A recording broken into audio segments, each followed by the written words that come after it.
cumprimentar quem nos acompanha de casa. A nossa missa está sendo transmitida pelas nossas mídias sociais, tanto pelo Facebook quanto pelo YouTube.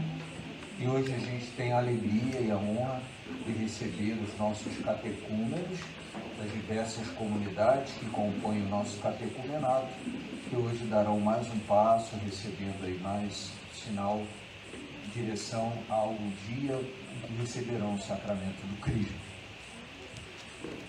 Hoje, o Evangelho, como eu acabei de dizer a vocês, narra a terceira aparição de Jesus ressuscitado aos discípulos.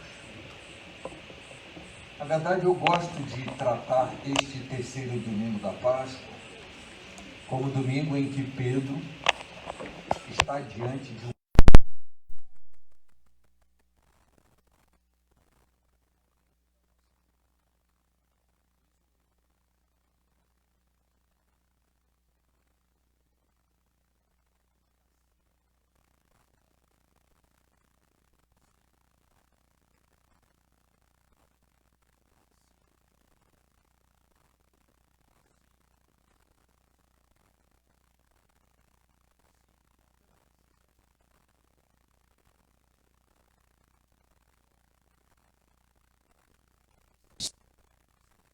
suficiente para sustentar todas as consequências ou para sustentar todo o tempo dessa decisão.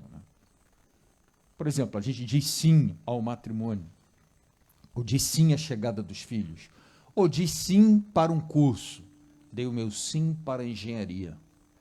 E às vezes lá em torno do 5º período, dei o meu sim para a medicina, às vezes lá em torno do 7º período, a gente começa a pensar assim, é isso mesmo que eu quero? Estou disposto a enfrentar isso aí até o fim? Quando a gente se pega com essas perguntas, a gente está vivendo uma crise em relação àquele sim que foi dado. É o que acontece, por exemplo, quando no dia do casamento, o casal está ali, aquele clima de romance, e às vezes com o passar do tempo, a gente se pega sozinho, ou dividindo só com travesseiro, frases do tipo, meu Deus do céu, onde é que eu fui amarrar o meu bode? E a gente se pega fazendo perguntas, ou quando, por exemplo, a gente dá o sim aos filhos, e aí a gente cuida, limpa, dá banho, leva para o médico, crescem um pouquinho e ficam uns cavalinhos batizados, que começam a dar umas respostas atravessadas, e às vezes, num dado momento, a gente para e se pergunta assim, meu Deus do céu, será que eu fiz alguma coisa errada? Se arrependimento matasse, eu estava morto. Ou coisas do tipo, né? O nome disso é crise. No Evangelho de hoje, o cenário é o mesmo cenário de algo que aconteceu 3 anos antes da data em que acontece o que está no Evangelho de hoje. O local é importante, o lago ou o mar de Tiberíades. 3 anos atrás do que está narrado no Evangelho de hoje, no mesmo lugar, no lago, no mar de Tiberíades, Jesus passou e encontrou 4 pescadores sócios de um barco, os irmãos Pedro e André, Simão e André, né, a mesma pessoa, Simão, Pedro, e os irmãos Tiago e João, filhos de Zebedeu. Jesus foi até eles e disse, vinde, vem, segue-me, deixa as redes aí, e eu farei de vocês pescadores de homens e de almas. A gente canta isso, Senhor, tu me olhaste nos olhos, a sorrir, pronunciaste meu nome, lá na praia eu larguei o meu barco, junto a ti buscarei outro mar. A gente sempre canta isso. Os 4 deixaram tudo as redes, não usariam mais aquelas redes, mas a rede da palavra de Deus, o mar, que seria o mundo, os peixes a serem pescados, que seriam homens e almas, e seguiram Jesus. E assim foi por 3 anos, vendo muitos sinais, vendo os milagres, vendo as curas, tudo que foi realizado por Jesus. Eles tinham no coração, dia a dia, a confirmação daquele sim que foi dado. Deixamos tudo para segui-lo. É isso mesmo. A morte de Jesus trouxe uma crise muito grande para aquele grupo dos discípulos, e estes 4 faziam parte deste grupo, né? A crise se deu exatamente nesse sentido. Perdemos 3 anos, perdemos o nosso barco, deixamos as nossas redes, deixamos nossas famílias, e agora, né? Como vai ser daqui para frente? Por isso que nos primeiros domingos da Páscoa, a gente vê lá os discípulos trancados por medo dos judeus. O medo era o sentimento predominante. No domingo passado, a dúvida de Tomé estava ali, quer dizer, tinha uma crise instalada. E a cena do evangelho de hoje, 3 anos depois deste dia que Jesus passou lá e chamou os discípulos pescadores, é a seguinte: eles estão no mesmo lugar, o lago de Tiberíades. E Pedro diz assim: eu vou pescar. Entendam que essa frase de Pedro é um passo atrás em relação ao sim que ele tinha dado. Ele já tinha deixado as redes. Ele já tinha deixado, aquele não era mais o ofício dele. Ele não era mais pescador de peixes. Jesus tinha chamado, dado, reconfigurado a história profissional e reconfigurado a missão, a compreensão do qual é o meu lugar no mundo. Não pescador de peixes, mas pescador de almas e de homens. Quando ele diz, eu vou pescar, ele está dando um passo atrás, no sentido de voltar a uma vida que há 3 anos ele tinha deixado para trás. E os outros discípulos que estavam lá, diz o texto que é Tomé, também chamado Dídimo, estava lá. Os filhos de Zebedeu, Tiago e João, que eram pescadores ali do lugar, estavam lá. E outros 2 discípulos que só são citados assim, a gente não sabe o nome. Fica na lista daquelas curiosidades e coisas que a gente quer perguntar. Se um dia morrer e for para o céu, a gente chega lá com um caderninho e pergunta e tira essa dúvida aí para saber exatamente quem eram os outros 2 que estavam lá. Eles disseram assim, nós também vamos contigo. Ou seja, a crise de Pedro não só empurrou Pedro para um passo atrás, mas ela influenciou fortemente também a decisão dos outros de acompanhar Pedro nesse passo atrás. Vocês se entendem direitinho aqui, onde é que eu quero chegar. E aí eles então decidem pescar. Bom, Pedro passou a vida inteira ali à beira do mar, do lago de Tiberíades, conhecia aquilo ali como ninguém, aprendeu o ofício com o pai e decidiram lançar as redes. Mas ficou claro para eles que aquela não era mais a praia deles, que o barco, aquele não era mais o barco e tampouco as redes. E diz o texto que naquela noite eles não pegaram nada. Lançaram as redes a noite toda e não pegaram nada, porque ali não era mais o lugar deles. Segundo a vontade de Deus, aquele não era mais o lugar, aquele não era mais o ofício, aquela não era mais a praia de Pedro e dos discípulos que acompanharam Pedro.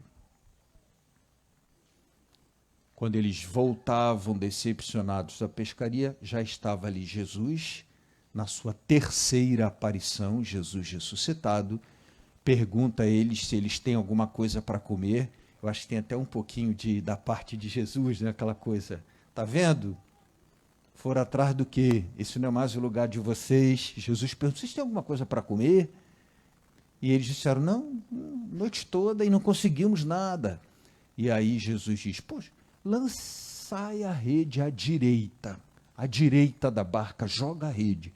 Naturalmente, eles pensaram, não tiveram coragem de verbalizar, mas pensaram assim, mas a gente jogou a rede a noite toda. Estava uma distância razoável, não estavam, tipo o texto diz, 100 metros, quer dizer, nem estavam tão avançados. Então, não vai pegar nada aqui. E quando eles puxaram as redes estavam cheias. São João diz assim, ó, 153 grandes peixes. Por que 153, padre? Bota no caderninho, na lista, da gente perguntar por que 153. Primeiro o trabalho de contar, e depois por que 153 grandes peixes. Vou botar lá no caderninho, na lista das coisas que a gente quer saber. Tem curiosidades bíblicas. Quando eles chegaram, então, já tinha lá pronto um peixinho assado, uma fogueirinha. Jesus disse para botar o peixe lá na fogueira para assar. Partiu o pão, o peixe. E João já tinha dito, quando pegou aquela quantidade de peixe, João disse assim, ó, é o Senhor, hein? E todo mundo ficou. Quando Jesus partiu o pão, naturalmente, isso ficou muito claro para eles, dividiu o peixe, mas diz o texto, ninguém teve coragem de perguntar, mas eles entenderam que era Jesus que estava com eles. Terminado esse processo assim, do grupo, da comunidade, Jesus se vira para Pedro. E aí passa daí em diante do texto a ser um diálogo ali, Jesus e Pedro. Jesus se volta para Pedro e diz assim, Simão, filho de João, tu me amas? Uma vez. E Pedro disse, sim, Senhor. Está claro que até aquele momento ninguém tinha perguntado se era ele. Já tinham entendido, mas ninguém tinha perguntado se era Jesus. Aí ele disse, sim, Senhor, eu te amo.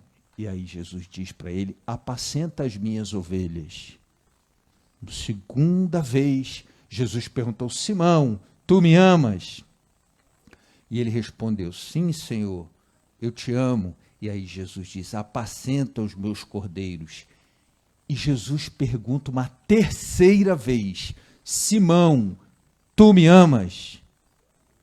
Eu acho que aqui tem um elemento interessante que é o fato de Jesus ter perguntado uma terceira vez e sondado, né, a profundidade do coração, como só Jesus pode olhar para o nosso coração, diz o texto que a reação de Pedro, a terceira pergunta foi, Pedro ficou triste. Por que será que Pedro ficou triste? Coloco na lista das perguntinhas lá, mas eu acho que tem um elemento interessante que nos permite deduzir, talvez. Porque Pedro se deu conta que, pouco tempo antes, quando Jesus, na última ceia, disse, um de vocês vai me trair, e Pedro disse, não, nenhum de nós há de trair, eu estarei contigo até o fim. E Jesus disse, Pedro, antes que o galo cante, você vai me negar 3 vezes. Naturalmente, na cabeça de Pedro, a associação foi imediata. Negação, porque por 3 vezes perguntaram, você não andava com ele? Ele disse, não, eu não. Você não era do grupo deles? Não, eu não. O medo falou mais forte. E aí, a tristeza de Pedro talvez esteja associada a esse paralelo que ele fez, né? Neguei 3 vezes, preciso afirmar 3 vezes. É como se para cada negação uma afirmação funcionasse como uma cura das negações em formas de afirmação de amor. Terminada essa conversa, Jesus diz assim para Pedro, ao finalzinho do texto, geralmente escapa esse detalhe. Jesus diz para ele, segue-me. Isso é importante. Jesus já tinha dito isso para Pedro.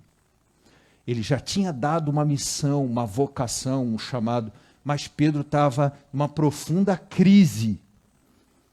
Quando Jesus de novo diz para ele, segue-me, ele está renovando, ressignificando, refontizando, restaurando a certeza, a alegria, o ânimo, a coragem, o chamado de vida de Pedro.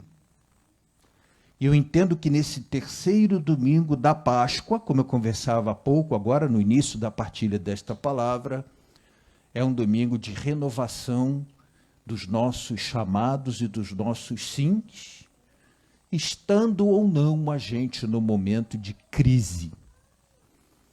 Se eu estou em crise com o sim que eu dei para o meu casamento, se eu estou em crise no sim que eu dei para o meu curso na universidade, se eu estou em relação ao sim que eu dei, em crise em relação ao sim que eu dei para o meu trabalho, ou qualquer outra situação de nossa vida que a gente tenha dado sim, tenha assumido um compromisso, entende que aquilo é para a vida inteira ou para um período longo de vida, mas a gente está vivendo uma profunda crise com esse sim. A palavra de hoje convida a gente a ouvir de novo de Jesus o convite que nos fez dizer sim. Eu não fui obrigado. Ninguém é obrigado. Esse sim a gente deu livre, de coração. Mas há um convite, um desejo de Jesus de renovar o nosso sim. A primeira leitura de hoje, que a gente vai ouvir daqui a pouco, aparece um outro Pedro lá. É a leitura do livro dos Atos dos Apóstolos. Embora ela venha antes da sequência das leituras, o que ela narra, o fato, ocorre depois do Evangelho. Pedro foi preso. Isso já era depois da renovação do chamado de Pedro. Pedro já era um homem novo, com uma nova postura diante do sim que ele tinha dado. E ele foi preso. Foi preso, foi surrado, açoitado, e foi proibido de falar de Jesus ressuscitado. Ele foi chamado diante do Sinédrio, que tinha inclusive a decisão de condená-lo à morte. E o Sinédrio, né, o grupo ali dos doutores, mestres ali, disse, olha, a gente vai te libertar, mas você e os apóstolos, vocês estão proibidos de falar de Jesus ressuscitado. E a resposta de Pedro não é a daquele homem corajoso que diz, você estava com ele? Não, não conheço não. Você não andava com ele? Não, não andava com ele não. É outro Pedro. Pedro e os discípulos dizem assim, olha, antes agradar a Deus e desagradar os homens do que agradar os homens e desagradar a Deus. De nossa parte, nós não vamos deixar de falar das coisas que vimos, ouvimos e experimentamos da parte de Deus, diante de alguém que tinha o poder de dizer, então vou te matar. É um outro Pedro, é uma outra pessoa. E, às vezes ou outra, a gente escuta histórias desse tipo, né? De pessoas que deram sim, por exemplo, ao casamento, viveram um período inicial, porque início de casamento é... Depois veio um momento difícil, momentos de acerto, de arestas, de saber que, amar é decisão, de saber que aquela coisa que conta do príncipe que vem no cavalo branco, balançando os cabelos, que aquilo não é verdade, todos viram ogro, todos, de saber que é uma decisão que a gente tomou, né? A gente escolheu companhia para a vida toda, mas ela acorda descabelada, ela não acorda com aquele cabelo que ela chegava todo dia para namorar na sua casa, né? Então é uma coisa um pouco diferente. E aí a gente, às vezes, vem por uma situação, por um momento difícil ali, de crise e tal. Às vezes, desse momento de crise, um fere muito o outro, se machucam muito um ao outro. Mas eu já escutei histórias de pessoas que reinventaram uma relação, reinventaram um casamento, reinventaram uma profissão, quando num dado momento perceberam, pela conversão, pela mudança do coração, pela capacidade de perceber, elas reinventaram aquela história e construíram uma história nova, passando a ser alguém completamente diferente, às vezes como pai, como esposo, como mãe, como esposa, como irmão, como amigo, como, né? E foi capaz de reinventar, de reconstruir, de refazer. Eu entendo que seja esse o tema da nossa reflexão de hoje. Fiquem tranquilos que eu não vou fazer outra homilia. Eu estou falando aqui no início porque eu entendo que vai nos ajudar muito a gente acompanhar a palavra de Deus e aos poucos a gente ir confirmando com os ouvidos aquilo que a gente já partilhou aqui. E também já nos dá a condição de, desde o início da missa, a gente entrar um pouco no clima do tema de hoje, que eu penso que todo mundo tenha entendido, né? Renovar, sim. Ressignificar, sim. Ouvir de novo de Jesus, segue-me. Vamos adiante. Vamos ficar de pé para a gente comentar. Quero só acrescentar que na missa da manhã, nós nos concentramos muito na resposta final de Pedro. Senhor, tu sabes tudo. Tu sabes que eu te amo. Pedro se sentiu, se percebeu, olhado por dentro, sem a possibilidade de fingir, de mentir, de não dizer outra coisa que não fosse o que não, no momento ali, seja verdade. A resposta de Pedro é como quem diz, Senhor, eu te traí, piso na bola, tenho as minhas mancadas, mas somando, subtraindo, multiplicando e dividindo, o saldo é, eu te amo. Mas o Senhor sabe tudo. Sabe daqueles meus pensamentos ruins, à beça, em segredo, das vezes que a gente, ai meu Deus do céu, se o arrependimento matasse, ou coisa do tipo, o Senhor sabe tudo, mas fica esse saldo final. Finalmente eu queria dizer para vocês que hoje, vou fazer 27 anos de padre agora, né? Esse ano. Mas hoje eu vi como nunca vi a força dessa palavra. E vou contar para vocês, sem pedir autorização à pessoa, mas sendo quem é, eu acho que não vai ter problema nenhum. De manhã, na missa da manhã, estava conosco o diácono, os 2 diáconos, e um deles foi proclamar o Evangelho. Ele veio até aqui para proclamar o Evangelho, já tinha escutado essa reflexão que de manhã eu também fiz no início. Começou a proclamar o Evangelho. Quando chegou nessa parte que Jesus perguntou, Simão, filho de João, tu me amas? Ele deu uma parada, deu uma embargada, eu falei, meu Deus do céu, vamos dar outro susto no povo, mais um passando mal. Eu pensei, né? Simão, filho de João, o diácono travou, se emocionou, se sentiu perguntado assim também, né? É um homem maduro, é um homem respeitado na nossa comunidade, amado, querido, né? Que ninguém nunca ouviu um dedinho de queixa, de reclamação, de um testemunho de vida para a nossa comunidade. Ele leu uma vez, embargou, aí eu já achei que estava passando mal, quando cheguei aqui pertinho, ele, novamente! Então, né, já viram pela voz, já sabe quem é, né? Novamente! Né? Foi para a segunda pergunta e de novo embargou, e eu vi o diácono nas lágrimas respondendo, Senhor, tu sabes tudo, tu sabes que eu te amo. Eu acho que ele viveu ali, é como se não tivesse mais ninguém aqui, é como se ele tivesse diante de Jesus, foi o Eduardo, o diácono Eduardo. Jesus perguntando, ele respondendo, e eu ali, está passando mal, não está passando mal, tal. Tanto que na hora, quando terminou, eu falei assim, diácono, assim, mata o padre, que susto que eu tomei, né?